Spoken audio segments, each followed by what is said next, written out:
Guys, and welcome back to Coffee Talk with Carlos. This week we're going to talk about communication in relationships. It's a tough one. I'm still myself working through different tools and different aspects of it. But this is so far what I've gotten, and it's vital, some of the stuff. First off is like if you're going to have an important conversation, just with your partner, friend, whatever, specify the importance of the conversation. Be like, hey, I need to talk to you about this and this and that. Can we make time? Or like just preemptively, just so the communication's there, the intent is there, and hopefully the attention to that conversation is there. It's important that way. It's a serious conversation, and you can move on from there. So it's hard to do because you never know when the important conversation or what it's important. But if it's something you feel that is important to you, then it should be important to the person that you're talking to too. So that's also a way to gauge it. So another tool that is vastly underrated is being an active listener. So being an active listener is not waiting for them to finish for you to answer. Sometimes you don't need an answer. Sometimes if you're too busy thinking about the answer you're going to give to that person, you're not really paying attention to that person, to that conversation, to the topic, or any of that. So let's make sure, and it's hard because it's especially for me, like if I don't answer right away, I may forget the answer, or I might forget what I was going to say. But it's almost like belittling what they're trying to say to you. It's almost like you're not paying attention to them, and conversations can only last so long or be productive so long if you're not actively listening. So that's another skill that's very vastly underrated that needs to be talked about also, and just practice and communicate on. A little coffee break.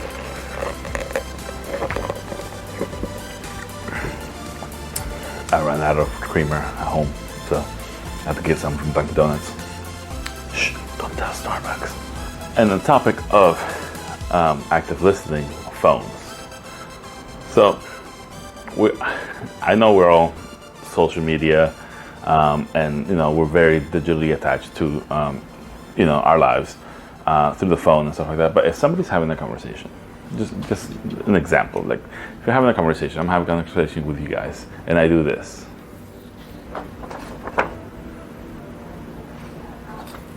How would you feel? Like, how do you feel right now? Like you feel as engaged, like I don't care, like I'm not fully engaged in this conversation I'm having with you guys, and that's how the other person feels too.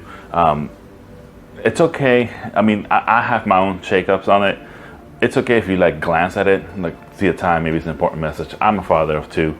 I know that I need to see my messages just in case of emergency, but I just see it. I don't respond to it. I don't interact with it because I am trying to pay attention to the person I'm talking to, and it's important. It's a way of respect.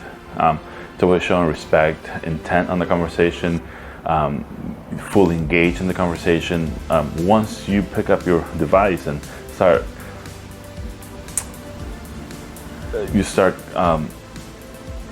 messing with it, then the conversation is lost. The other person may feel like you're disengaged, and may just feel like you don't really care about the conversation, you don't care about them, or the topic that you guys are talking about. And if that's the case, then just say so. Just be honest about it.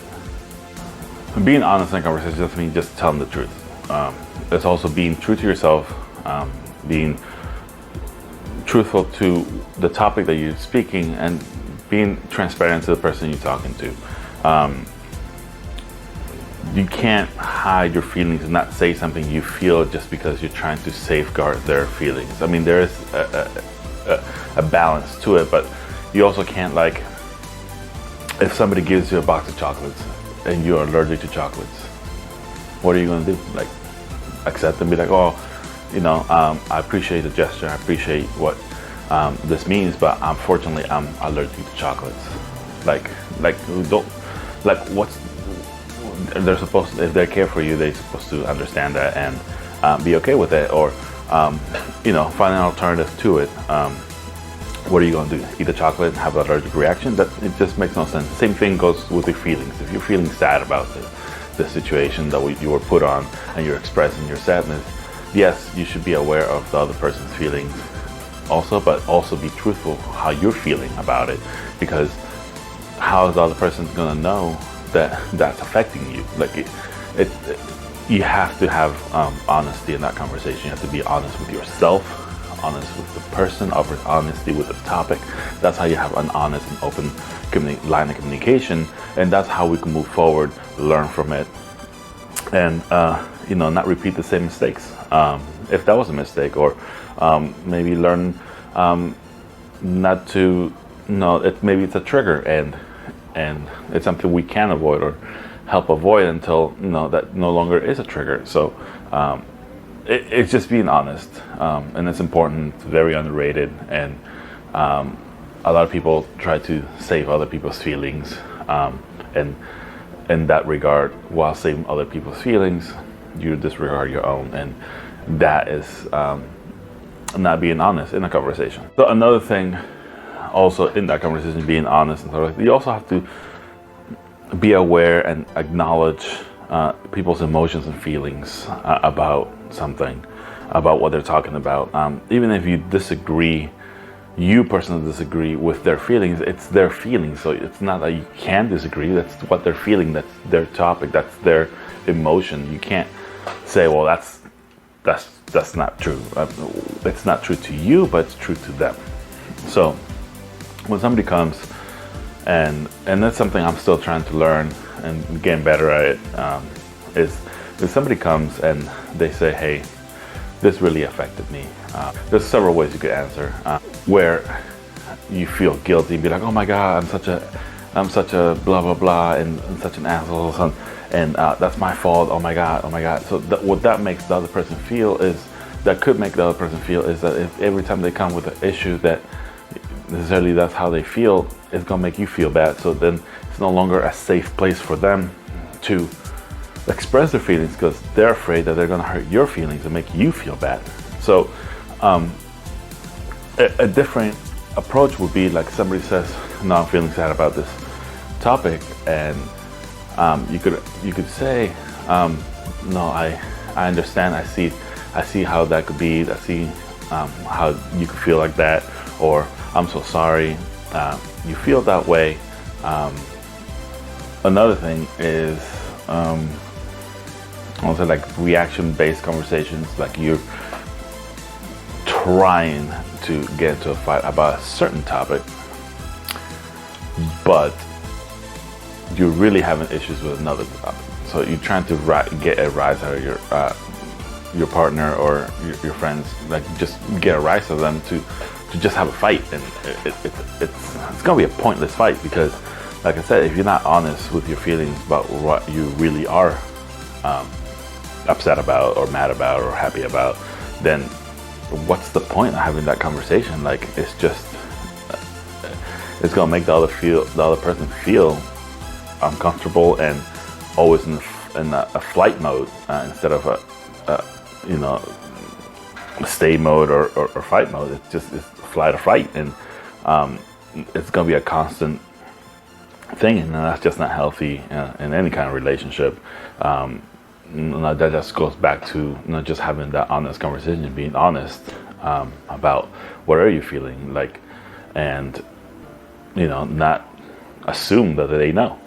So expressing your wants and needs, that's a tough one, especially if you don't have a history with that person of having that kind of open communication, and it's something that's a work in progress. I've been in situations, and I've heard situations where like a person's mad at another person because they're supposed to know what they're mad about. If you haven't honestly specified that this particular thing affects you in this certain way, and then you get mad about it, it's like getting mad at a kid when you tell them, hey, go clean your room, but you didn't teach them how to clean a room. Like, how is that person supposed to know that it makes you upset if you didn't have a conversation? And it maybe initially, when that did make you upset, you didn't have that honest conversation to be like, hey, this upsets me, this way and this way. Can you please not do it, or can we please correct it so this won't happen again?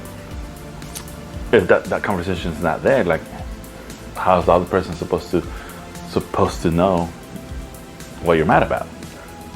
So it all tails back to being honest in that conversation, having honest discussions with your loved ones. So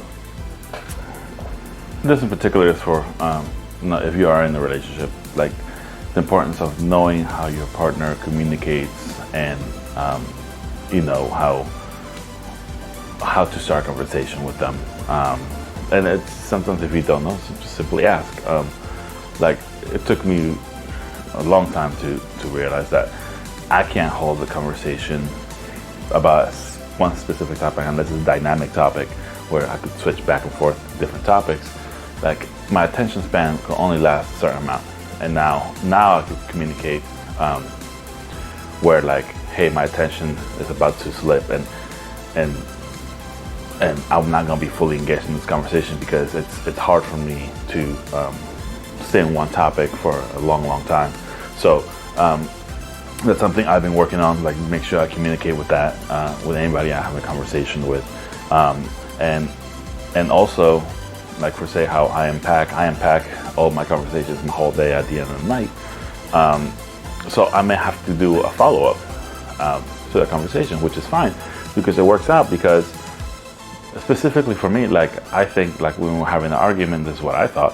When we're having an argument and then, we cool down, whatever, and I apologize, like, it's like instant gratification, be like, cool, okay, we're done with the topic. So, but I didn't solve the issue. We didn't talk about it. So for me to now come back and circle back, because sometimes when you're having a discussion or a fight, like, you need to cool down and reassess it later on, and that's a healthy way to go about a conversation. You can only get so much information or get non-defensive if somebody's shouting at you or speaking to you in a harsh way. So